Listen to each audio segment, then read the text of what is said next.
پورے ذہنوں کو ڈائیورٹ کیا جائے گا اور تقریباً یہ جادو کی طرح اثر کر جائے گا لوگوں پر۔ مثال کے طور پر ایک جادوگر کسی محلے میں آتا ہے، شعبدہ بازی دکھاتا ہے۔ پہلے تو ہوتا تھا سڑکوں پر ہی کھڑے ہو جاتے تھے، سانپ کا کھیل دکھانے والے، یا کسی بچے کو لیٹا کر چادر اوڑھا کر اس کی گردن الگ کر کے دکھانے والے، یہ شعبدہ بازی ہوتی تھی۔ لیکن ایک بات یاد رکھیں، لوگ گھیرا ڈال کر دیکھتے تو ہیں، اس میں 90% لوگ صحیح سمجھ لیتے تھے، جبکہ وہ آنکھوں کا دھوکہ ہے۔ بہت ساری چیزیں اتنے شارپ طریقے سے وہ جادوگر کر کے دکھاتا ہے کہ تمہاری آنکھوں کو دھوکہ ہوتا ہے۔ لیکن میرے عزیزوں، اسی مجمع میں 5 یا 10% ایسے لوگ بھی ہوتے ہیں جو اس کے ان کاموں پر یقین نہیں کرتے۔ ہے ہر زمانے میں جہاں پر بھی جو جادو دکھا رہا ہے، اس کے مجمع میں پورے 100% لوگ یقین کرنے والے نہیں ہوتے۔ چند لوگوں کے دلوں میں شک ہوتا ہے، کچھ تو اس نے گڑبڑ کیا ہے۔ اب یہ وہ لوگ ہوتے ہیں ان کے اوپر جلدی جادو اثر نہیں کرتا۔ اسی طرح میرے عزیزو، آج کے زمانے میں یہ جو دجالی نظام قائم ہے، اس کا اثر بھی بھولے بھالے لوگوں میں تقریباً ہو جاتا ہے، لیکن سلیم فطرت والے جو عقل سلیم رکھتے ہیں ان پر ان کا جادو اثر نہیں کرے گا۔ اب آپ سب کو میں پہلے سے آگاہ کر رہا ہوں، قرآن کا چیلنج ہے کہ یہ پوری دنیا میں غالب آ کر رہے گا، غالب آ کر رہے گا، اور قرآن کی کوئی بات جھوٹ ہو نہیں سکتی۔ اسلام غالب آئے گا پوری کائنات پر۔ سب سے بہتر، سب سے برتر جو دین کہلائے گا دنیا میں وہ اسلام ہوگا، کیونکہ یہی دین حق ہے جس کے متعلق قرآن پاک نے ارشاد فرمایا۔ اب یہ کب غالب آئے گا، کیسے غالب آئے گا؟ رسول پاک صلی اللہ تعالیٰ علیہ وسلم تشریف لائے تھے تو صرف مکہ والوں میں یہ دین کا پرچار کرنا مقصد نہیں تھا، بلکہ یہ دین عالمی ہے، آفاقی مذہب ہے، ہر کونے کونے تک پہنچانا یہ مقصد رہا ہے۔ اسی لیے رسول پاک صلی اللہ تعالیٰ علیہ وسلم نے مدینہ طیبہ ہجرت فرمانے کے بعد کچھ خاص صحابہ کو سفیر بنایا اور خط لکھے بادشاہوں کے نام، کسریٰ کے نام پر، شاہ مقوقس کے نام پر، روم کے بادشاہ کے نام پر یہ خطوط لکھے گئے، اور صحابہ لے کر پہنچے بھی، اور ان کے درباروں میں بادشاہوں کو ڈائریکٹ انہوں نے اسلام کی دعوت دی۔ کون؟ صحابہ اکرام نے، اور کہا اسلم تسلم، اسلام لاؤ امن پا جاؤ گے۔ چھوٹی گلیوں میں نہیں، صحابہ نے براہ راست کس پہ تبلیغ کیا؟ بادشاہوں پر۔ اور ان میں کچھ بادشاہ دائرہ اسلام میں آ بھی گئے، اور کچھ ظلم و زیادتی بھی کیے صحابہ کے ساتھ۔ حضور صلی اللہ تعالیٰ علیہ وسلم کے ایک قاصد صحابی کو ایک بادشاہ نے قتل کر دیا، یہ پیغام لانے کی بنیاد پر، اور ایک بادشاہ کسریٰ نے حضور اکرم صلی اللہ علیہ وسلم کا خط پھاڑ کر پھینک دیا، جو اسلام کی دعوت میرے آقا صلی اللہ علیہ وسلم نے اس تک پہنچائی تھی۔ لیکن ہوا کیا؟ جب واپس خبر آئی مدینہ طیبہ، رسول اکرم صلی اللہ علیہ وسلم کو جب یہ خبر دی گئی تو میرے آقا نے فرمایا، دیکھنا عنقریب جس طرح اس نے میرے خط کو پھاڑا، اللہ اس کی سلطنت کو ٹکڑے کر دے گا۔ چند سال نہیں گزرے تھے، کسریٰ کے محل میں بغاوت شروع ہو گئی۔ کس نے بغاوت کی؟ خود اس کے گھر والوں نے، اس کے بیٹوں نے، یہاں تک کہ بادشاہ کو قتل کر دیا گیا، بادشاہ کو قتل کر دیا اس کے اپنوں نے۔ اور اس کی سلطنت، جو کسریٰ سپر پاور تھا اس وقت کا امریکہ تھا، اس کے اتنے ٹکڑے ہو گئے کہ 14 صدیاں گزر گئی، آج تک دوبارہ کوئی کسریٰ آیا نہیں۔ وہ سپر پاور کبھی دوبارہ دنیا میں آ نہیں سکا۔ عزیزان گرامی وقار، رسول پاک صلی اللہ تعالیٰ علیہ وسلم نے پورے دنیا میں اسلام کی تبلیغ کے لیے صحابہ کو بھیجا، حتیٰ کہ ہم ہندوستان میں ہیں، یہاں سے لے کر عرب شریف جو ہے مکہ یا مدینہ طیبہ 4000 کلومیٹر سے لمبا فاصلہ ہے۔ آج تو پلین اڑ کر کے گھنٹوں میں ادھر سے ادھر ہو جائے گی، اس وقت میرے آقا صلی اللہ تعالیٰ علیہ وسلم کی حیات طیبہ میں ہی سن 8 ہجری میں ہی چند صحابہ کی جماعت ہندوستان بھی آئی اور اسلام کی دعوت یہاں پر انہوں نے پیش کیا۔ یہ کیرلا کی سرزمین سے اسلام کی دعوت شروع ہوئی اور دیکھتے ہی دیکھتے پورے ہند میں بھی پھیلی۔ چند سالوں کے بعد محمد بن قاسم آئے، ان کے ذریعے سے اسلام کی دعوت اور پھیلی۔ ان کے بعد اور تابعین آئے، پھر سرکار غریب نواز تشریف لائے اور ان کے ذریعے سے اسلام کی تبلیغ میں کافی اشاعت ہوئی۔ میں یہ کہنا چاہتا ہوں کہ اللہ تبارک و تعالیٰ نے جو فرمایا لِيُظْهِرَهُ عَلَى الدِّينِ كُلِّهِ، یہ رسول کو جو دین دے کر بھیجا ہے اللہ اسی لیے بھیجا ہے کہ پوری دنیا کے دینوں پر یہ غالب آ جائے، سارے مذہب پر، سارے مذاہب پر اسلام غالب آئے گا، اگرچہ کافر اور مشرک اس کو ناپسند کریں گے۔ میرے عزیزو، وہ وقت اب تک نہیں آیا جو قرآن نے وعدہ کیا ہے کہ یہ دین غالب آ کر رہے گا، اب تک نہیں آیا۔ غالب کا مطلب یہ ہوگا کہ پوری دنیا میں صرف یہی چلے گا اور کچھ نہیں چلے گا۔ غالب کا معنی یہ میں یہاں مراد لے رہا ہوں۔ اس طرح سے 1400 سال میں کبھی نہیں ہو سکا۔ سیدنا ابو بکر صدیق رضی اللہ تعالیٰ عنہ کے زمانے میں خلافت کی وسعت ہوئی، یمن تک پہنچ گیا۔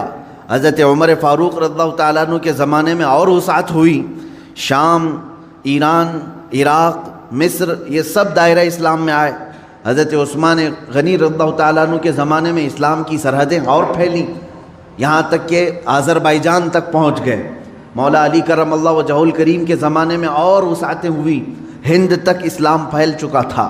اب اسی طرح بعد کے جو ملوک آئے، یعنی اموی جو خلافت تھی، اس میں جتنے بادشاہ آئے انہوں نے بھی اسلام کی وسعتوں کو پھیلایا، لیکن پورے کے پوری دنیا پر اسلام کو غالب کرنے کے لیے کوئی بادشاہ نہیں آیا۔ تقریباً عباسی خلافت جو ہے 550 سال کے قریب چلی۔ ان کے بعد خلافت عثمانیہ جو ترکی کی ہے، ان کی بھی حکومت تقریباً 600 کے آس پاس چلی، 650 سال تک۔ اب اندازہ کریں ترکی کی خلافت عثمانیہ کی بھی سرحدیں تقریباً 3 انٹرکانٹیننٹل تک پہنچتی تھی، بر اعظم۔ افریقہ بھی اس میں شامل تھا، ایشیا کے بہت سارے ممالک شامل تھے، یورپ کے بھی کئی ممالک اس میں شامل تھے ترکی کی خلافت عثمانیہ کے انڈر میں۔ پھر بھی غالب جس کو کہتے ہیں وہ نہیں تھا، بہت سارے ممالک اسلام میں نہیں تھے۔ تو اب یہ 14 صدیوں کی تاریخ میں نے آپ کو اجمالاً بتا دی، خلافت راشدہ سے لے کر خلافت عثمانیہ تک، خلافت راشدہ سے لے کر خلافت عثمانیہ تک، یعنی تقریباً 632 عیسوی سے لے کر 1921 تک پورا کا پورا جو یہ یعنی مسافت ہے، اس میں سب بادشاہان اسلام، خلفائے اسلام آئے، لیکن دین غالب جس کو کہا گیا ہے قرآن میں وہ نہیں تھا۔ ہاں چند ملکوں میں ہے، آج بھی 57 کنٹریز میں اسلام ہے تقریباً۔ اسلام تو پوری دنیا میں ہے، لیکن 57 کنٹریز ایسی ہیں جو اپنے آپ کو اسلامی ملک کہتی ہیں، جہاں کے بادشاہ، جہاں کا نظام اکثر بیشتر اسلام سے ملتا جلتا ہے۔ اسلامی کنٹریز کے نام پر 57 ملک آج بھی ہیں، لیکن پھر بھی جو اللہ نے فرمایا پوری دنیا میں غالب آئے گا وہ نہیں ہوا۔ اب ہم رب تعالیٰ سے پوچھتے ہیں مولا وہ کب آئے گا؟ جب پوری دنیا پر صرف دین اسلام غالب ہوگا اور رسول کا یہ دین غالب آ کر رہے گا، یہ بات طے ہے۔ جب اللہ نے فرمایا تو ہونا ہے۔ اس سے پہلے جو حالات آئیں گے وہ بھی میں بتاؤں گا آج کی اس گفتگو میں۔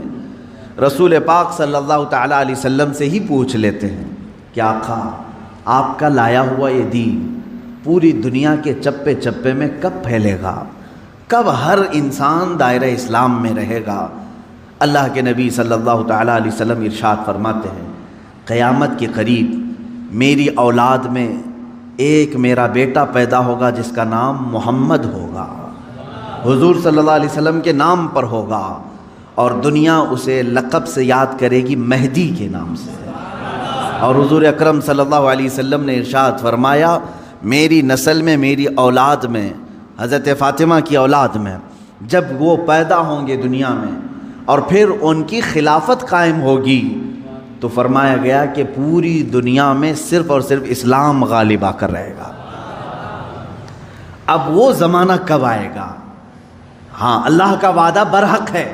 اللہ نے فرمایا یہ دین پوری دنیا پر غالب آ کر رہے گا، چاہے تم پسند کرو نہ پسند کرو۔ اب میری گفتگو کو بھی بہت سارے لوگ ناپسند کریں گے، وہ یہی کہیں گے ایک سمپردائک بھاشن ہے، یعنی ایک دوسرے کے بھید بھاؤ کی بات نہیں۔ میں کہوں گا اگر تم زندہ رہو گے تو دیکھو گے انشاءاللہ العزیز تم بھی اس چیز کو ایکسیپٹ کرو گے جو تمہاری روح کو سکون پہنچانے والی چیز ہے، تمہارے قلب میں اطمینان ڈالنے والی چیز ہے۔ اسلام کا مطلب یہ ہے پیس، کہ تمہارے دلوں میں اور روح میں وہ سکون پیدا کرتا ہے۔ عزیزان گرامی وقار، اب رسول پاک صلی اللہ تعالیٰ علیہ وسلم کے فرمان کا مقصد میں آپ کو سمجھاؤں۔ حضور نے فرما دیا قیامت کے قریب میری اولاد میں میرا ایک بیٹا پیدا ہوگا جس کا نام میرے نام سے مشابہ ہوگا، یعنی محمد، اور اسے پورا زمانہ امام مہدی کے نام سے یاد کرے گا، اور وہ پوری دنیا میں، کائنات میں اسلام کو غالب لا کر رہیں گے۔ اسی زمانے میں عیسیٰ علیہ السلام کا نزول بھی ہوگا۔ حضرت عیسیٰ علیہ السلام آسمانوں پر آج بھی باحیات ہیں، یہ ہمارا عقیدہ ہے سارے مسلمانوں کا۔ امام مہدی کے زمانے میں عیسیٰ علیہ السلام اتریں گے۔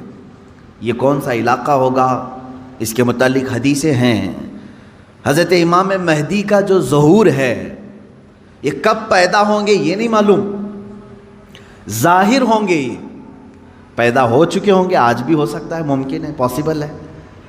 جب ان کی عمر پاک 30-40 سال کے آس پاس ہوگی اور یہ مکہ مکرمہ میں خانہ کعبہ کے طواف کے دوران ایک لشکر آئے گا جو خانہ کعبہ کو ڈھانے کی کوشش کرے گا، حملہ کرے گا، اور حضرت امام مہدی دعا کریں گے۔ آپ کی دعا کی بدولت اللہ تعالیٰ اس آئے ہوئے لشکر کو زمین میں دھنسا دے گا۔ لوگ اسی دن پہچان لیں گے اور ان کے ہاتھ پر خانہ کعبہ کے سامنے بیعت کریں گے۔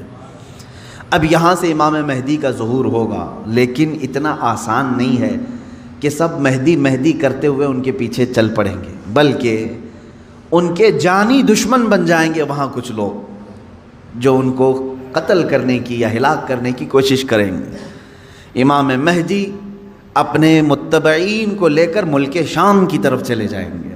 اب ملک شام وہ ہے جس زمین کو میرے آقا صلی اللہ تعالیٰ علیہ وسلم نے ارشاد فرمایا یہ حشر کی زمین ہے، یہ حشر کی زمین ہے، سارے لوگ ہانکتے ہوئے ادھر ہی لے جائے جائیں گے۔ آج شام سے سب بھاگ رہے ہیں، بمباری ہو رہی ہے، لیکن میرے آقا نے فرمایا ایک زمانہ ایسا آئے گا کہ سب ہجرت کر کے ملک شام کی طرف جا رہے ہوں گے، سب جمع ہو رہے ہوں گے، ملک شام جمع ہو رہے ہوں گے، اور وہاں امام مہدی پہنچیں گے، اور وہاں آپ کی خلافت قائم ہوگی، اور عدل و انصاف اس قدر ہوگا کہ پھر وہ زمانہ آئے گا کہ شیر اور بکری ایک ساتھ چر رہے ہوں گے، کوئی ایک دوسرے پر حملہ نہیں کرے گا، اتنا امن قائم ہوگا۔ یہ رسول پاک صلی اللہ علیہ وسلم کی احادیث میں ہے۔ اب امام مہدی کی امامت کے دوران وہ فجر کا وقت ہوگا جب حضرت عیسیٰ علیہ السلام آسمان سے اتریں گے، اور جماعت کھڑی ہونے والی ہوگی، قائم ہونے والی ہوگی۔ حضرت عیسیٰ علیہ السلام ایسے اتریں گے جیسے ان کے جسم پر نہائے ہوئے قطرے ٹپک رہے ہوں۔ آپ کو حضرت امام مہدی پہچانیں گے اور آپ کو لا کر کے مصلی کی طرف بڑھائیں گے۔ نبی اللہ ہیں، روح اللہ ہیں، عیسیٰ ابن مریم سلام اللہ علیہ، قرآن پاک میں جن کے تذکرے ہیں، وہ اللہ تبارک و تعالیٰ کی نشانیوں میں سے ایک نشانی ہے، وہ عیسیٰ آئیں گے۔ اب وہ نبی جب امام مہدی ان کو آگے بڑھائیں گے، حضرت عیسیٰ علیہ السلام امامت کے لیے آگے نہیں بڑھیں گے، اور کیا فرمائیں گے؟ ارشاد فرمائیں گے کہ یہ مصلی امامت امت محمدیہ کا حق ہے، آپ امت مصطفیٰ ہیں، آپ امامت کریں، ہم مقتدی بنتے ہیں۔ اللہ اکبر، رسول پاک صلی اللہ علیہ وسلم کے مقتدی بنے سارے انبیاء، یہ تو معلوم ہے، لیکن رسول کی ایک امتی کے مقتدی بھی عیسیٰ علیہ السلام بن رہے ہیں۔ میرے عزیزو، یہاں نبوت کا درجہ گھٹانا مقصد نہیں ہے، بلکہ یہاں امت مصطفیٰ کی فضیلت بتانا ہے۔ امام مہدی کی امامت ہوگی، اس کے بعد پھر جو دنیا میں حالات ہوں گے وہ کیا ہوں گے؟ دجال آ چکا ہوگا اور دجال اپنے فتنے پھیلا رہا ہوگا، اور اب دجال کو کون مارے گا، کون ختم کرے گا؟ سارے لوگ پریشان ہو چکے ہوں گے، قتل عام کر رہا ہوگا لوگوں کو، ایمان والوں کا۔ جو اسے خدا کہے اسے چھوڑ دے، اور جو اسے خدا نہ مانے اسے دونوں پیر پکڑ کر چیر دے یا گرم کھولتے ہوئے تیل میں ڈال دے، ظلم و ستم کی حد کر دے گا۔ کچھ لوگ ڈر کر کے کفر کر دیں گے، شرک میں مبتلا ہو جائیں گے، اور کچھ ایمان پر قائم رہیں گے، لیکن یہ زمانہ زیادہ دن تک نہیں چلے گا۔ حضرت عیسیٰ علیہ الصلاۃ والتسلیم کے نزول کے بعد عیسیٰ علیہ السلام کی جہاں تک خوشبو جائے گی یا ہوا انہیں مس کر کے نکل رہی ہوگی، تو وہ ہوا دجال کو جیسے لگے گی وہ پگھلتا جائے گا، جیسے موم آگ کی گرمی سے پگھلتا ہے۔ دجال عیسیٰ علیہ الصلاۃ والتسلیم کی دوری کی ہوا سے ہی پگھل رہا ہوگا، یہاں تک کہ مقام لد ایک جگہ ہے، اسرائیل میں ہے وہ آج، اور دنیا کا بڑا ایئرپورٹ انہوں نے وہاں پر بنایا ہے، مقام لد کا ایئرپورٹ بھی بنا ہوا ہے۔ اور حدیث پاک میں ہے عیسیٰ علیہ السلام مقام لد پہ اس کو اپنے تیر سے نشانہ بنائیں گے اور قتل کر دیں گے، اور امت مصطفیٰ کا یہ آخری فتنہ بھی ختم ہو جائے گا۔ اب اس کے بعد کیا ہوگا؟ وہی آیت جو میں نے تلاوت کیا، اللہ نے فرمایا هو الذی ارسل رسولہ بالہدی ودین الحق لیظہرہ علی الدین کلہ، وہ اللہ ہے جس نے اپنے رسول کو دنیا میں بھیجا ہے ہدایت کے ساتھ اور دین حق کے ساتھ، اس لیے کہ اس رسول کا دین پوری دنیا پر غالب آ کر رہے۔ اب یہ دین غالب آئے گا دجال کے خاتمے کے بعد امام مہدی کے ہاتھوں سے۔ ہر ملک یا ہر سلطنت جہاں کہیں تخت ہوگا وہاں پرچم صرف اسلام کا لہرا رہا ہوگا۔ وہ زمانہ آئے گا، وہ غالب ہو کر رہے گا دین، اور اللہ رب العزت نے یہ ارشاد فرمایا ہے کہ تم پر کسی اور کو پھر اللہ غلبہ نہیں دے گا۔ یہ زمانہ بھی کافی سال تک چلے گا، لیکن اس غلبہ اسلام سے پہلے کیا کیا ہونا ہے وہ بھی تو ہمیں جاننا ضروری ہے۔ آج کے وہی حالات ہیں جو مجھے اس گفتگو پر آمادہ کر رہے ہیں۔ میں نے بات تو کہہ دی آپ کو، حدیث کی روشنی میں بتا دیا کہ اسلام غالب آئے گا پوری کائنات پر دجال کے خاتمے کے بعد اور امام مہدی کے ہاتھوں سے۔ اب یہ دو بڑی نشانیاں حضور نے فرمائی، ایک تو حضور کی آل میں سادات میں امام مہدی پیدا ہوں گے، دوسرے کہ دجال آئے گا۔ یہ دونوں کا زمانہ ایک ہے۔ یہ کب ہوگا؟ کیا اس سے پہلے کچھ نشانیاں ہیں کہ دجال آنے والا ہے؟ میرے عزیزو، ہم سے زیادہ نشانیاں یہودی پڑھ کر کے انتظار میں، عیسائی پڑھ رہے ہیں۔ ایک بات یاد رکھیں، دجال کے دشمنوں میں ہم ہیں اور عیسائی ہیں۔ وہ دجال کو بھی اپنا دشمن سمجھتے ہیں، عیسائی، وہ اینٹی کرسٹ ہے، عیسائیوں کا بھی وہ دشمن ہے، لیکن یہودی اس کو اپنا مسیحا سمجھتے ہیں۔ وہ کہتے ہیں ہمیں نجات دلانے والا، ہمیں پوری دنیا میں غالب کرنے والا۔ جیسے آج ہم حدیث پاک پڑھ کر کے کہہ رہے ہیں امام مہدی آئیں گے اور پوری دنیا میں اسلام غالب ہوگا، یہودی یہ کہتے ہیں لوسیفر آئے گا یا دجال آئے گا، جس کو وہ مسیحا کہہ رہے ہیں، اور وہ ان کو نجات دلائے گا سارے ظلموں سے اور پوری دنیا میں ان کی حکومت قائم کرنے میں ان کی مدد کرے گا۔ اور اس لیے دجال کے آنے سے پہلے جو جو نشانیاں ہونی ہیں یہ یہودی خود کر کے دکھا رہے ہیں۔ کیا ہے؟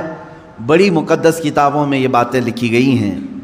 دیکھنا دجال کے آنے سے پہلے دنیا میں ایک بڑی علامت یہ ظاہر ہوگی کہ دنیا حق کو باطل بنا کر پیش کرے گی اور باطل کو حق بنا کر پیش کرے گی۔ یہ ہے آج، سچ کو جھوٹ میں تبدیل کر کے دکھا دیا جائے، شعبدہ بازی، اور اچھے خاصے لوگ بھی، پڑھے لکھے لوگ بھی اس کو جھوٹ سمجھنے لگ جائیں، یعنی سچ کو جھوٹ بنانا اور جھوٹ بات کو سچ سمجھانا، یہ اس کام میں اگر سب سے زیادہ مہارت کسی کو ہے تو یہ دجالی میڈیا کو ہے۔ میڈیا آج دجال کے آنے کے راستے ہموار کر رہی ہے، اور خود عالمی میڈیا کی بات کر رہا ہوں میں، پوری دنیا کی میڈیا اس میں ملوث ہے۔ ذہنوں کو ڈائیورٹ کر دینا، اصل مدے سے بھٹکا دینا، یہ کام کون کر رہا ہے آج سب سے زیادہ؟ میڈیا کر رہی ہے۔ میرے عزیزو، سچ بات کو جھوٹ بنا کر پیش کرنا یہ دجال کے آنے سے پہلے ہوگا، اور کثرت سے ہوگا، کثرت سے ہوگا۔ یوں سمجھ لیں ایک پرہیزگار متقی شخص کو لا کر کھڑا کر دیا جائے گا اور اسے 100 لوگ بولیں گے یہ چور ہے، چور ہے، چور ہے، اور دنیا سمجھنے لگے گی کہ ہاں شاید چور ہے، دنیا سمجھنے لگ جائے گی۔ یعنی تقریباً 90% لوگ ان کی باتوں پر یقین کرنے لگ جائیں گے کہ شاید یہ چور ہے، شاید یہ چور ہے۔ اور اسی طرح کسی ظالم منحوس چور کو لا کر کے وہ کھڑا کریں گے اور کہیں گے یہ پرہیزگار ہے، یہ پرہیزگار ہے، پرہیزگار ہے، اور دنیا اس کو پرہیزگار سمجھنے لگ جائے گی۔ کیا یہ دونوں چیزیں آج کرنے کے لیے پوری social media, internet, news channels نہیں ملوث ہیں اس میں؟ چوروں کو حکومت پر بٹھا کر کے ان کی فضیلت بیان کرنا ہندوستان سے زیادہ ہمیں کہاں نظر آئے گا؟ سب سے زیادہ ہمیں یہاں نظر آتا ہے جو پورے کے پورے ملک کو گبن کر کے بیٹھے، اسے مسیحات اور اسے لوگوں کا ایسا بے کسوں کا کس جس کو کہا جائے ایسا بنا کر پیش کرنا، یہ میڈیا کا رول ہے۔ عزیزان گرامی وقار، پورے ذہنوں کو ڈائیورٹ کیا جائے گا، اور تقریباً یہ جادو کی طرح اثر کر جائے گا لوگوں پر۔ مثال کے طور پر ایک جادوگر کسی محلے میں آتا ہے، شعبدہ بازی دکھاتا ہے۔ پہلے تو ہوتا تھا سڑکوں پر ہی کھڑے ہو جاتے تھے، سانپ کا کھیل دکھانے والے، یا کسی بچے کو لیٹا کر چادر اوڑھا کر اس کی گردن الگ کر کے دکھانے والے، یہ شعبدہ بازی ہوتی تھی۔ لیکن ایک بات یاد رکھیں، لوگ گھیرا ڈال کر دیکھتے تو ہیں، اس میں 90% لوگ صحیح سمجھ لیتے تھے، جبکہ وہ آنکھوں کا دھوکہ ہے۔ بہت ساری چیزیں اتنے شارپ طریقے سے وہ جادوگر کر کے دکھاتا ہے کہ تمہاری آنکھوں کو دھوکہ ہوتا ہے۔ لیکن میرے عزیزو، اسی مجمع میں 5 یا 10% ایسے لوگ بھی ہوتے ہیں جو اس کے ان کاموں پر یقین نہیں کرتے۔ ہے ہر زمانے میں جہاں پر بھی جو جادو دکھا رہا ہے اس کے مجمع میں پورے 100% لوگ یقین کرنے والے نہیں ہوتے، چند لوگوں کے دلوں میں شک ہوتا ہے کچھ تو اس نے گڑبڑ کیا ہے۔ اب یہ وہ لوگ ہوتے ہیں جن کی عقل سلیم ہوتی ہے اور دل پاک ہوتا ہے، ان کے اوپر جلدی جادو اثر نہیں کرتا۔ اسی طرح میرے عزیزو، آج کے زمانے میں یہ جو دجالی نظام قائم ہے اس کا اثر بھی بھولے بھالے لوگوں میں تقریباً ہو جاتا ہے، لیکن سلیم فطرت والے جو عقل سلیم رکھتے ہیں ان پر ان کا جادو اثر نہیں کرے گا۔ اب آپ سب کو میں پہلے سے آگاہ کر رہا ہوں، اپنے ذہن کو، اپنے عقل کو سلیم بنا کر کے رکھو۔ یہ کیسے رہے گا؟ اللہ کی باتوں پر یقین رکھو، اور اس کے علاوہ جو بھی کہے گا، اللہ اس کے رسول کے علاوہ جو بھی کہے گا وہ سچ بھی ہو سکتا ہے، جھوٹ بھی ہو سکتا ہے، مگر میرے مولا کے قول میں جھوٹ کی طرف شائبہ بھی نہیں، سچ ہی ہوگا۔ جب تمہارے ذہنوں میں یہ بات آئے گی تو پھر تم دنیا کو 100% ایمان لانے والے، یقین کرنے والے نہیں رہیں گے۔ آج دیکھ رہے ہیں آپ، میں مسلسل پچھلے 1 ہفتے سے دیکھ رہا ہوں، فرانس میں جو گستاخی ہوئی اور اس کے پاداش میں جو کچھ بھی حالات ہوئے سب کو معلوم ہے۔ فرانس میں جو کچھ ہوا اس پر ڈیبیٹ انڈیا میں بھی چل رہا ہے۔ ہندوستان کے ہر نیوز اینکر اس کو لے کر کے گرما گرم بحث کر رہے ہیں، اور کچھ ایسے لوگوں کو لا کر بٹھایا جاتا ہے، مجھے ان کے بارے میں معلوم نہیں، وہ پیڈ ہوتے ہیں یا بکے ہوئے ہوتے ہیں، یا ان کو اسکرپٹ یعنی سکھائی جاتی ہیں، لکھ کر کے دیے جاتے، پتہ نہیں کون لوگ بیٹھتے ہیں۔ آپ کو عام لوگ ہیں آپ، مجھے معلوم ہے، لیکن میں آپ کے سامنے گفتگو کر رہا ہوں، سنیے۔ ایک اسکول کا ٹیچر بلیک بورڈ پر کارٹون بناتا ہے رسول پاک صلی اللہ علیہ وسلم کا، اس کی شکایت بھی ہوتی رہی لیکن وہ باز نہیں آیا۔ اور اسی علاقے کا کوئی ایک نوجوان اس سے برداشت نہیں ہوا، اس نے جا کر کے اس کا سر قلم کر دیا۔ یہ ہے، معلوم ہے آپ کو، یہ رپورٹ ہے، آپ کو معلوم ہے۔ اس نے سر قلم کر دیا، وہ اس کا اپنا پرسنلی معاملہ تھا، عبداللہ شیشانی جو بھی ہے۔ اب اس کو کیا چھوڑ دیا، لوگوں نے چھوڑ دیا عبداللہ کو، بلکہ اسی وقت گولیوں سے بھون دیا فرانس کی پولیس نے، ختم کر دیا۔ دونوں ختم ہو گئے، جن کے دونوں کے معاملات تھے وہ چلے گئے۔ اب میں ایک جملہ کہتا ہوں، تمہارے نزدیک عبداللہ شیشانی ٹیررسٹ ہے، یعنی اس نے سر قلم کیا اس لیے یہ ٹیررسٹ ہے۔ ہمارے نزدیک رسول کا خاکہ بنانے والا سب سے بڑا ٹیررسٹ، ظاہر سی بات ہے۔ اب فیصلہ یہی ہوگا، تمہارے نظر میں جو ٹیررسٹ تھا اس نے اس کو قتل کیا جو ہمارے نظر میں ٹیررسٹ تھا۔ بہرحال یہ معاملہ ہو گیا یا ختم ہو گئی بات۔ لیکن میرے عزیزو، اس واقعے کے بعد فرانس کی حکومت کو کسی ایک کی طرفداری کر کے گورنمنٹ بلڈنگوں پر حضور پاک صلی اللہ علیہ وسلم کے خاکے لگانے کا کیا مقصد تھا؟ حکومت کسی ایک ویکتی کے، ایک پرسنل شخص کی حمایت کرتے ہوئے اور گورنمنٹ کی بلڈنگ پر بڑی سائز میں حضور پاک صلی اللہ علیہ وسلم کی تصویر لگا رہی ہے، یعنی کارٹون بنا کر کے۔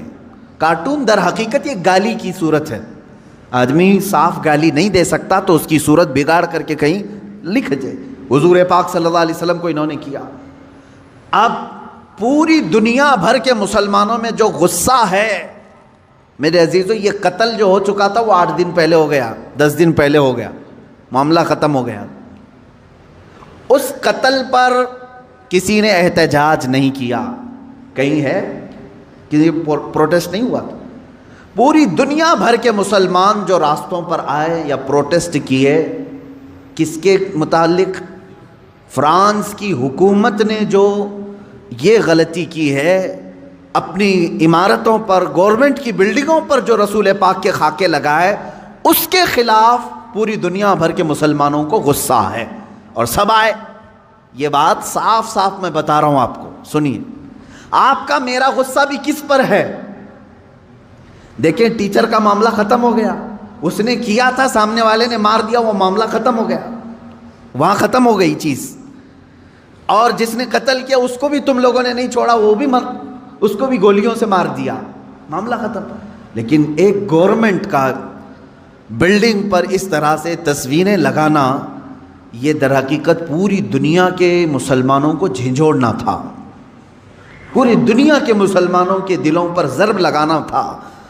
اب ہم پروٹیسٹ کیے، آپ پروٹیسٹ کیے، ہم نے کہا، لیکن ہندوستان میں آنے کے بعد اب دجالی نظام کی جو میڈیا ہوتی ہے یہ کیا کرتی ہے؟ پورے بحث کو ڈائیورٹ کرتی ہے، پورے مدے کو ڈائیورٹ کرتی ہے۔ یہ سارے جتنے پروٹیسٹ ہو رہے ہیں، نیوز والے اسے کیا دکھا رہے ہیں جانتے ہیں آپ؟ نیوز والے یہ دکھا رہے ہیں کہ دیکھو، ایک ٹیررسٹ کی حمایت میں اتنے مسلمان ہندوستان کی سڑکوں پر آ گئے، یعنی عبداللہ شیشانی نے جو قتل کیا ٹیچر کا، اس کی حمایت میں یہ سارے لوگ کھڑے ہیں اور پورا ڈیبیٹ اسی پر چل رہا ہے۔ کیا آپ لوگ ہندوستان میں رہ کر کے ایک قتل کی حمایت کرتے ہیں، ایک قتل کی حمایت کرتے ہیں؟ ہم نے کہاں یہ قتل کے متعلق پروٹیسٹ کیا ہے؟ بتاؤ ذرا صحیح۔ اس عبداللہ نامی لڑکے کا کسی ایک کے ہاتھ میں بینر آیا پوری دنیا میں کہیں پر کہ اس کے قتل کی حمایت میں پروٹیسٹ ہو رہا ہے؟ میرے عزیزو، پورے مدے کو ڈائیورٹ کرنا یہ میڈیا کا کام ہے، جبکہ انہیں معلوم ہے کہ پوری دنیا کے مسلمان جو پروٹیسٹ کر رہے ہیں وہ قتل کے متعلق نہیں، بلکہ وہ فرانس کی گورنمنٹ کی حرکتوں پر پروٹیسٹ کر رہے ہیں۔ اب اس کی ایک مثال میں آپ کو بتا دوں۔ یہ میڈیا اینکرز یہ کہتے ہیں کہ فرانس کا وہ اندرونی معاملہ ہے، وہ اندرونی معاملہ ہے، وہ چاہیں ان کو فریڈم آف ایکسپریشن ہے، وہ سیکولر ہیں، وہ چاہیں تو کسی ایک ویکتی کی حمایت کریں اور بلڈنگ کی پوری تصویر لگا دیں رسول پاک صلی اللہ تعالیٰ علیہ وسلم کی تصویر سے، میرے عزیزو، اگر یہ فرانس کا اندرونی معاملہ ہے تو انڈیا میں ڈیبیٹ کیوں ہو رہا ہے؟ آپ کے نیوز روم میں یہ بحث کیوں ہو رہی ہے؟ آپ یہ سمجھیں اس زمانے کا سب سے بڑا خطرناک جال یہ میڈیا ہے، نیوز کا جو، اب ظاہر سی بات ہے یہ ہماری بھی کلپس اٹھا کر کے چلائیں گے اور پھر ہمیں بھی بتائیں بھڑکاؤ مولانا ہے، سامپردائک پھیلانے والے ہیں، ہماری گفتگو کو کاٹ کر کے پیش کریں گے، ان کا کام ہی وہ ہے۔ لیکن میں آپ کو بتاؤں کہ پورے ہندوستانی مسلمانوں کے دماغ کو ڈائیورٹ کر رہے ہیں کہ تم لوگ جو پروٹیسٹ کر رہے ہو ایک قتل کی حمایت میں کیسے پروٹیسٹ کر رہے ہو؟ ان سے کوئی بھی ڈیبیٹ میں بیٹھنے والا یہ نہیں کہہ رہا ہے، بلکہ وہاں ثابت کرنے کی کوشش کر رہے ہیں قتل ایسا ہو سکتا ہے ویسا ہو سکتا ہے۔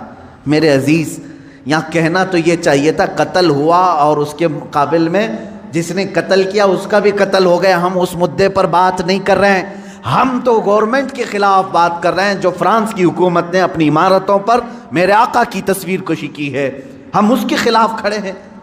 اب مجھے ایک بات بتائیں، کیا کسی ایک شخص کے کچھ ایسا قتل کرنے کی بنیاد پر پوری دنیا بھر کے 180 کروڑ مسلمانوں کے نبی کی توہین کرنا جائز ہو سکتا ہے؟ جائز ہو سکتا ہے؟ مجھے یہ بتاؤ کہ اگر کسی ایک ہندو نے ٹیرر اٹیک کیا کسی پر تو کیا کروڑوں ہندوؤں کے بھگوان کی تصویر لگا کر کے اس کی مذمت کی جا سکتی ہے؟ ہم اس کے قائل نہیں۔ ایک ہندو نے اگر ٹیرر اٹیک کیا کسی پر تو کروڑوں ہندوؤں کے رام کرشن کی تصویر کشی کرنا اس کی اجازت نہیں دیتے ہم۔ سارے مذہب کے جو دیوی دیوتا ہیں ہم ان کو کرٹیسائز کہاں کر رہے ہیں؟ عزیزان گرامی وقار، یہ اسلام ہے جو انصاف سکھاتا ہے۔ اگر کسی ایک کے ساتھ کچھ معاملہ ہوا ہے تو اس کے پورے گھر کو لے کر کے نہ گرفتار کرو، اس کے پورے دین پر انگلی نہ اٹھاؤ۔ آج یہی دنیا میں ہو رہا ہے، اور پوری دنیا میں مجھے تو یہ سمجھ میں نہیں آتا ان پر کیس کیوں نہیں ہوتا، یہ میڈیا اینکرز پر۔ یہ سیدھے یہ جملہ بار بار کہتے ہیں اسلامک آتنکواد نے حملہ کیا، اسلامک آتنکواد نے حملہ کیا۔ جانتے ہیں آپ، کبھی ان لوگوں نے نیوزی لینڈ میں ہونے والے اس حملے کو عیسائی آتنکوادی کہا تھا جو ایک ظالم وحشی نے بندوق سے 60-70 مسلمانوں کو جو نماز میں تھے قتل کر دیا، شوٹ کر دیا؟ کیا آپ کو نہیں معلوم اس وقت یہ میڈیا والوں نے کیا عیسائی آتنکواد کہا تھا، کرسچن ٹیررزم کہا تھا؟ کیا ہندوؤں میں سے کوئی ایسے اٹیک نہیں کیا آج تک؟ میرے عزیزو، یہاں ہندوستان میں تو تاریخ بھری پڑی ہوئی ہے۔ عبداللہ شیشانی جو تھا اس کو برداشت نہیں ہوا، اس نے سامنے والے پر حملہ کر دیا۔ کس لیے؟ اس لیے کہ اس کے نبی کی توہین تم سامنے کر رہے تھے۔ نبی تو بہت دور کی بات ہے میرے سے، یہاں حالات انسان کے ایسے ہیں، ہمارے ماں باپ پر بھی اگر کوئی گالی گلوچ کرتا ہے تو ہم خاموش کہاں بیٹھتے ہیں؟ کوئی خاموش بیٹھتا ہے؟ اٹھاتا ہے، مارتا ہے۔ تو انسان کی یہ فطرت ہے۔ لیکن اس سے بڑی آتنکوادی میں یہاں تمہیں بتاؤں جو موب لنچنگ کی شکل میں چل رہی ہے، اس کو کوئی آتنکوادی نہیں کہتا۔ ایک تبریز کو پکڑ کر کے سارے یہ سنگھی جو اصل بھنگی ہیں سب مارتے ہیں اور قتل کر ڈالتے ہیں۔ ان کو کوئی میڈیا کا نیوز اینکر ٹیرر اٹیک نہیں کہتا۔ مر گیا بیچارہ، بیوہ ہے اس کی آج۔ کس بنیاد پر مارا تھا اس کو؟ کس بنیاد پر؟ کیا اس تبریز نے کبھی ہندوؤں کے دیوی دیوتاؤں کی تصویر کشی کی تھی یا کسی دین کی مذمت کی تھی؟ نہیں، فقط تم چند لوگوں نے مل کر کے اس کو مسلمان سمجھ کر کے قتل کر دیا، مار ڈالا۔ پہلو خان اس سے پہلے کے یہ قتل ہیں، اور آپ کو اس سے پہلے کی بھی واقعات معلوم ہے 5-6 سال میں کیا چل رہا ہے۔ کسی کے گھر میں گھسے یہ آتنکوادی، اس کے گھر میں گائے کا گوشت ہے، اس کی وجہ سے اسے قتل کر دیا۔ یہ کیسے تمہاری فریڈم ایکسپریشن ہے؟ یہاں تو تمہیں کھانے کی آزادی نہیں ہے، فرانس کی حمایت میں بولنے کے لیے بیٹھے ہوئے ہیں۔ ان کے پاس منہ کیسے ہے؟ یہ میڈیا جو آج کہہ رہی ہے کیا فرانس کو اتنی آزادی نہیں ہے کہ وہ کسی کی تصویر نکالے؟ میں کہتا ہوں تم پہلے اپنی آزادی کو دیکھ لو، پہلے اپنی آزادی کو دیکھ لو۔ آج سے تقریباً 15 سال پہلے ایک بوڑھے شخص کو ہندوستان سے نکال باہر کیا تھا تم نے بھی، ایم ایف حسین کو، معلوم ہوگا اس نے کچھ دیوی دیوتاؤں کی تصویر نکالی تھی، وہ بھی 90 کی دہائی میں، 92 میں یا 93 میں، اس کو 10-12 سال کے بعد اٹھا کر کے جلا وطن کر دیا، وہ قطر میں جا کر کے ختم ہوا۔ یہاں تم برداشت نہیں کر پاتے اور فرانس کے متعلق ڈیبیٹ کرنے بیٹھے ہوئے ہیں کہ مسلمان کیوں نہیں برداشت کر رہے ہیں، کیوں اتنے بھاؤک ہو جاتے ہیں۔ ان کے نبی کے بارے میں اگر کوئی کہتا ہے تو اتنی زیادہ بھاؤک نہیں ہونی چاہیے۔ میرے عزیز، تمہیں معلوم نہیں تم اپنے دیوی دیوتاؤں سے کیسی محبت کرتے ہو، یہ ہمیں معلوم نہیں، لیکن ہم اپنے نبی سے اپنی جان سے زیادہ محبت کرتے ہیں۔ تم قتل کر لو، تم ٹکڑے کر لو، ہمارے بہت سارے ٹکڑے ہو چکے ہیں، آج ہم ان کے متعلق کھڑے بھی نہیں ہو پا رہے ہیں۔ شام جل گیا ہے، یمن برباد ہو گیا ہے، عراق تباہ ہو گیا ہے، کون ہے دنیا میں جو پروٹیسٹ کرتے ہوئے آگے آ رہا ہے؟ کون ہے؟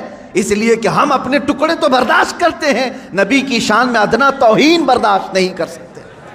یہ ہماری جان سے زیادہ کا معاملہ ہے۔ آپ یہ سمجھتے ہیں فریڈم آف ایکسپریشن ہونا چاہیے، یعنی آزادی اظہار رائے اس کو کہتے ہیں، اپنی رائے کے اظہار کرنے کی آزادی، دے کر کے دکھاؤ، یہاں ہم پر کیس کر دیں گے آپ نے ایسی باتیں کیوں کی۔ میں آپ سے پوچھتا ہوں، کیا مجھے فریڈم آف ایکسپریشن نہیں ہے؟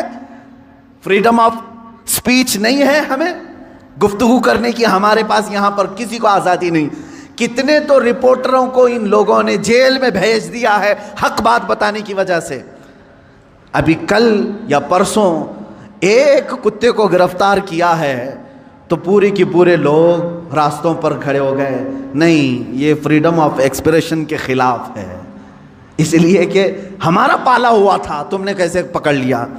ہمارا پالا ہوا تھا۔ اصل میں بات یہ ہے کہ ایک اسٹیٹ کی میونسپلٹی نے یا پولیس نے یہ سمجھا کہ آوارہ کتا ہے اور گرفتار کر لیا۔ ہوا ایسی ہی، ادھر ادھر پھرنے والے کتوں کو میونسپلٹی گرفتار کرتی ہے، لیکن شاید میونسپلٹی کو معلوم نہیں تھا اس کے گلے میں پٹا تھا کسی کا، وہ پالا ہوا تھا، اس کی وجہ سے اب مالک راستے پر آ گئے کہ ہمارا کتا گرفتار ہو گیا ہے۔ لیکن میرے عزیزو، یہ ڈبل رول آپ کو معلوم نہیں۔ آپ ایک دوسرے اسٹیٹ میں جائیں، تحقیق کریں، آپ کو معلوم ہوگا صرف 4 سال کے اندر 10 یا 12 ایسے نیوز اینکر ہیں جنہوں نے صحیح بات بتائی تو ان پر کیس ٹھوک دیا اور انہیں اندر بھیج دیا ہے۔ وہاں کہاں ہے فریڈم آف ایکسپریشن؟ یہ جو دنیا میں چل رہا ہے، اس جال کو سمجھو، یہ دجال کے آنے سے پہلے کا جال ہے۔ آپ سے صرف اور صرف میں ایک ہی گزارش کروں گا، اور میری بات سننے والوں سے میری اپیل ہے، ایک اپیل ہے کہ آج اللہ رب العزت نے تمہیں عقل سلیم عطا کیا ہے، جو کچھ یہ جادو دکھا رہے ہیں اس پر 1% بھی یقین مت کرنا، یقین مت کرنا۔ اس جال سے اپنے آپ کو باہر کر لو۔ جو ٹی آر پی کے چکر میں پورے گھوٹالے کر رہے ہیں ان سے تم باز آ جاؤ، نکل جاؤ۔ دنیا کی خبریں دیکھنے کے لیے آپ کو صرف اور صرف ان کی بکواس دیکھنا ضروری نہیں ہے۔ اب دنیا گلوبل ولیج کی شکل اختیار کر چکی ہے، ادھر نظر ہٹاؤ ادھر نظر ہٹاؤ سب تمہیں دکھ جائے گا، لیکن ان دجالی نظام کے پیروکاروں کے پیچھے نہ جائیں، یہ میری آج کی یہی گزارش ہے، ورنہ جادو تم پر بھی اثر کرے گا اور تم بھی وہی بولی بولو گے، تم بھی وہی بولی بولو گے۔ 4-5 سال کے اندر ان لوگوں نے ایسا ہی فیلڈ بھی بنائی، جو پہلے کٹر دشمن تھے وہ آج کٹر حامی بن گئے، ان کے جے جے کار کرنے لگے، یہ بھی آپ نے دیکھا ہوگا۔ تو میڈیا کا اثر دماغوں پر آنے نہ پائے، اس بات کی میں اپیل کروں گا، اس لیے کہ دجال کے آنے سے پہلے جو علامات بتائی گئی اس میں سب سے بڑی علامت یہ ہے، حق کو باطل بنا کے پیش کیا جائے گا اور باطل کو حق بنا کر پیش کیا جائے گا۔ جیسے فلسطین کو بھی دیکھ لیں، فلسطین ایک چھوٹا سا ملک، یہ فرسٹ ورلڈ وار میں مسلمانوں کی آبادی پوری 4000 یہودیوں کو رہنے کے لیے شرن دیا گیا، شرن کہتے ہیں نا، پناہ دی گئی 4000 یہودیوں۔ اب یہ ان کی ہجرت شروع ہوئی 4000 سے، فلسطین جانے لگے لاکھوں کی تعداد میں پہنچ گئے۔ 1948 کے زمانے میں، 1947 جو ہماری آزادی کا سال ہے، اسی کے دوسرے سال اسرائیل میں وہ جو 4000 آئے تھے اب لاکھوں کی تعداد میں جمع ہوئے، انہوں نے اعلان کر دیا کہ یہ فلسطین نہیں ہے، یہ اسرائیل ہے، یہ ہمارا ملک ہے، ہمارے باپ داداؤں کا ملک ہے، پہلے سے ہم یہیں آباد تھے۔ اب وہ دنیا کو منانے لگے، اپنی ایمبیسیاں ہر ملک میں کھولنے لگے۔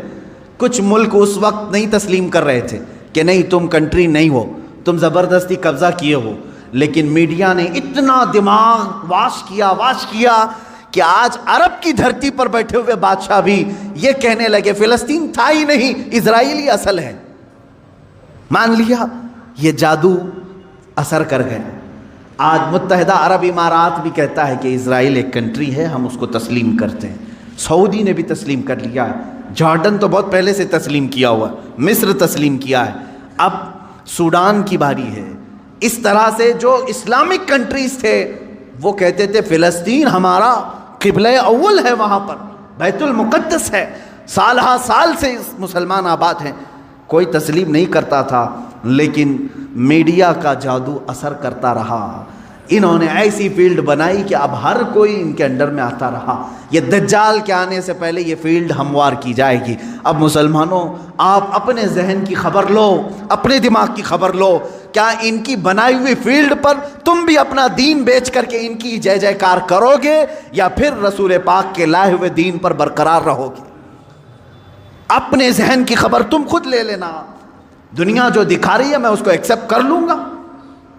جیسے مار مار کر کے کسی کو چور کہلوایا جائے، پولیس کا کام ہوتا ہے، وہ ظلم برداشت نہیں کرتا، آخر میں کہتا ہاں میں نے چوری کر لیا، لے جا کر کے کورٹ میں پیش کر دیا، دیکھو ہم نے اس کو اقرار کرا دیا اس نے چوری کیا، تم نے اس پر اتنی لاٹیاں ماری، اتنا کچھ کیا، مجبور ہو کر کہ اس نے کیا۔ یہی کام پوری دنیا میں کیا جائے گا، جگہ جگہ پکڑ کر کے مارنا، تمہاری داڑیاں کھینچنا، تمہاری ٹوپیاں اتارنا، تمہیں قتل عام کرنا، کسی ملک سے دربدر کرنا، مسلمان ڈر جائے، سہم جائے۔ اور یہ جو بولی بول رہے ہیں کہ تم آتنکواد ہو، تم ان کے ظلم کو برداشت نہ کر پا کر کے یہ کہنے لگ جاؤ گے کہ ہاں صحیح میں یہ مسلمان آتنکواد ہیں۔ یہاں تک وہ تمہیں لانا چاہتے ہیں، یہاں تک لانا چاہتے ہیں۔ میرے عزیزو، یاد رکھنا یہ جو ظلم کیے جا رہے ہیں آج پوری دنیا میں، اس سے خطرناک ظلم دجال کے زمانے میں آئے گا۔ حضور پاک صلی اللہ تعالیٰ علیہ وسلم نے فرمایا آدم علیہ السلام کی پیدائش سے لے کر قیامت تک جتنے فتنے آئے ان میں اگر سب سے بڑا کوئی فتنہ ہے تو وہ دجال کا ظہور ہے۔ میری امت اس میں بھی مبتلا ہوگی، لیکن ڈرو مت، گھبراؤ مت۔ دجال کے آنے کے بعد ہم بچیں گے کیسے؟ ایک بات یاد رکھنا، جس کے ساتھ اللہ ہے، رب ذوالجلال کا یقین اس کے دل میں ہے، وہ دجال کیا 100 دجالوں سے بھی بچ جائے گا۔ اور جو دجال کے فتنوں سے بچ گیا، میرے آقا صلی اللہ علیہ وسلم نے بشارت دی، وہ بغیر حساب کتاب کے جنت میں جائے۔ سارے فتنے تو دنیا میں اس نے جھیل لی، ساری مصیبتیں جھیل لیا ہے، اللہ رب العزت اسے انعام عطا کرے گا، آپ جنت کے حقدار ہوں گے۔ اس لیے اپنے ذہن کو، اپنی طبیعت کو ہمیشہ سنبھال کر کے رکھو۔ میرا دماغ اور میرا ذہن بکنے والا نہیں، اور چاہے یہ ظلم کے پہاڑ ہم پر توڑ دیں، آج ہو رہا ہے، کل ان کی باری تھی آج ہماری باری ہے، یہ ہو سکتا ہے۔ آج ان کی باری ہے کل ہماری باری ہے، یہ ہو سکتا ہے۔ ہم اگر اس ظلم کے شکار ہو گئے تو اے میرے سننے والوں، کبھی نہ گھبرانا، کبھی نہ گھبرانا۔ امت کے علماء جاتے رہے لیکن اسلام پھلتا پھولتا ہی رہا۔ آج اگر ہمارے خون کی اسے ضرورت ہے تو ہم اپنے خون سے اس کی سچائی کریں گے، اس لیے کہ ہم یزیدی نہیں، ہم حسینی کردار رکھتے ہیں۔ ضرورت پڑے تو اسلام کے لیے اپنے خون سے آبیاری کی جائے گی اور دین اسلام کی حفاظت کی جائے گی۔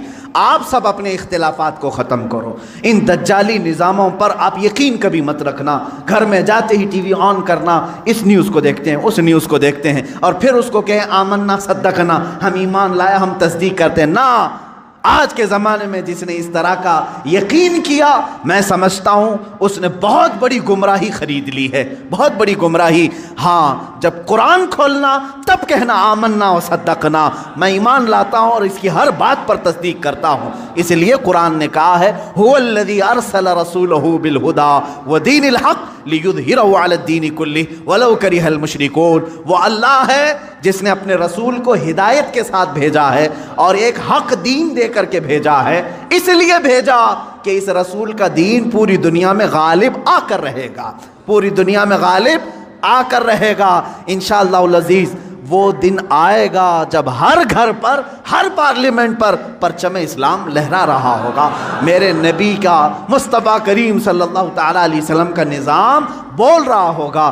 اللہ رب العزت سے ہم یہ دعا کرتے ہیں کہ مولا اگر ہماری قسمت میں وہ دن لکھے ہوں تو ضرور ہمیں ان دنوں تک زندہ رکھ اور ہماری عمر کو اتنی طویل کر کہ ہم کائنات عالم میں پرچم اسلام کو لہراتے ہوئے دیکھ سکیں، ہمارے دلوں کو سکون ہو سکے۔ اے قدیر و جبار خدا، اگر ہم غریبوں کے حصے میں کوئی چیز تو لکھنا رکھا ہے تو بس تیری ذات سے یہ امید رکھتے ہیں، تیرے فضل سے یہ یقین رکھتے ہیں کہ ہمیں امام مہدی کی فوج میں شامل فرما دے، ان کی خلافت میں ہم سب کو شامل فرما دے۔